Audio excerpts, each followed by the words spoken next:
Is Gaza actually occupied?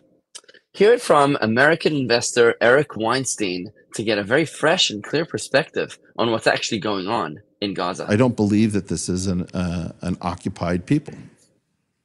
I don't believe that the Arabs are under occupation. And that's going to sound crazy because you're not exposed to any perspective that sounds like that. So could you ever come to that conclusion? You have groups of people who are offered a state who we are not listening to. They do not want the state that they are offered. They are offered a choice between a state and a chant. And if you know the chant, it's from the river to the sea. From the river to the sea is what they chose. You could have a state or you could have a chant. And they want the chant.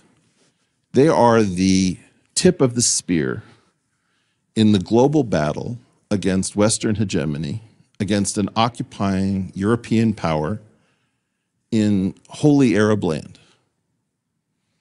And they're not going to give up on that as a collective political entity for a relatively modest, prosperous state trading with the occupier, with joint economics, joint fate.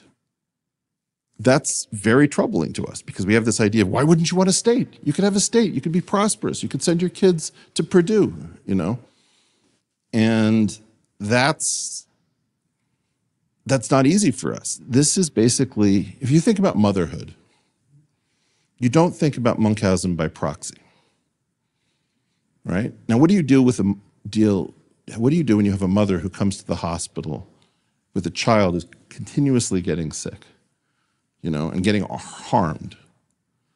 You have to ask, well, is it possible that the mother is harming the child? So you're about to see tiny children pulled out of rubble in northern Gaza. You're going to see it ad nauseum. You're going to see people rushing to the hospital. You're going to see mothers wailing. So we can talk about the whole thing about the martyrdom and how everybody prays that their family will be martyred. And you know what? Sometimes it's true. Sometimes you see on camera somebody saying, thank God they took my son, blah, blah, blah. But those are actually much more complicated things. Sometimes you turn the camera off and the person is crying because they know what they're supposed to say and they know what they're actually feeling. So my problem with this is that this is so much more complicated than the discussion we're pre-programmed to have that is guaranteed to fail. The richness of this problem, where Hamas is effectively the mother in a Munchausen by proxy situation, right? And the children, you're damn straight you're going to be pulling babies out of that rubble because that's what Hamas wants. And Israel cannot figure out how to extricate herself from this dance of death. So what I'm trying to say is you don't get out of this. You have a very unconventional foe in Hamas and in totalitarian Islam and in jihad and in ISIS and Al-Qaeda. And for some reason, mainstream media refuses to show us the images that they showed us during the Vietnam War through mainstream outlets. If you saw what I've seen, if you watched the Hamas videos, the ISIS videos, if you read Dabiq, if you did any of this stuff, you'd be sick to your stomach. You'd be a changed person. And we don't have that. I remember that the night my parents turned off the TV during the Vietnam War, so one of my earliest memories, I believe it was GI's heads on pikes carried by the Viet Cong. You're watching American severed heads on sticks. If you think about all the Pulitzer Prize-winning photographs from the Vietnam era, right? You're watching a monk burned to death. You're watching a street execution, right to the head. You're watching naked children with their clothes burned off from napalm. You didn't see Falling Man. The most famous picture from 9/11 was basically not shown in the United States. There is this layer that is determined to push a fiction to us, which is a transparent fiction about the general nature of Islam. Islam is complicated. You have to study it. There are multiple schools of thought beyond Shia versus Sunni versus Ahmadi. You could just in Sunni Islam, different schools of jurisprudence, which lead to totally radically different outcomes between the Salafists and the Hanafi adherents.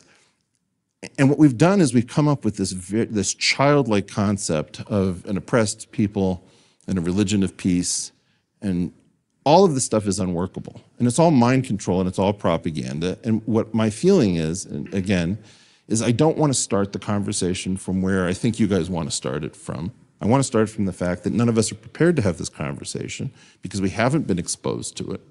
We don't know what the real issues are. And if we take the terms that are handed to us, if we have the best and most intellectual conversation, it will still be completely morally deranged. Fine. Let me just disagree with the general thrust of what you said there.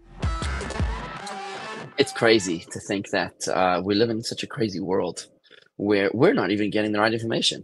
It's one thing when they tell us the story, and it's another thing when they censor the story for us to be able to get only a certain version of the story. I think it's time for us to realize that the media is complicit in the war of Hamas against the Jews. What they're doing is that they're whitewashing the crimes of Hamas. So just a case in point, it came out yesterday, over this weekend, that Hamas actually lied about the inflated numbers of casualties of those killed by the IDF inside of Gaza, that it wasn't actually the thousands of people that the Hamas health ministry somehow managed to magically come up with numbers within moments of explosions in Gaza. They knew exactly how many people were killed. They were forced now to admit, as reported by the New York Post, that these numbers were inflated. They also were forced to admit that the 70% of victims that they claimed of those killed in Gaza, they claim the women and children are not actually women and children. They're men, the age of which are able to fight in Hamas battalions. But you won't hear this in the media because it just doesn't fit the narrative. We have to be so careful with the information that we feed into our minds. We're so careful with the food that comes into our bodies. Is it gluten-free? Is it allergic? Is it going to put on weight? Is it cholesterol? Is it calories? It's time for us to be just as careful with the food that comes into our minds and hearts as we are as the food that comes into our mouths and our stomachs. Let's walk away from television. Let's walk away from the mainstream media because it's polluting our minds, corrupting our hearts, and forcing us to see a jaded perception of reality.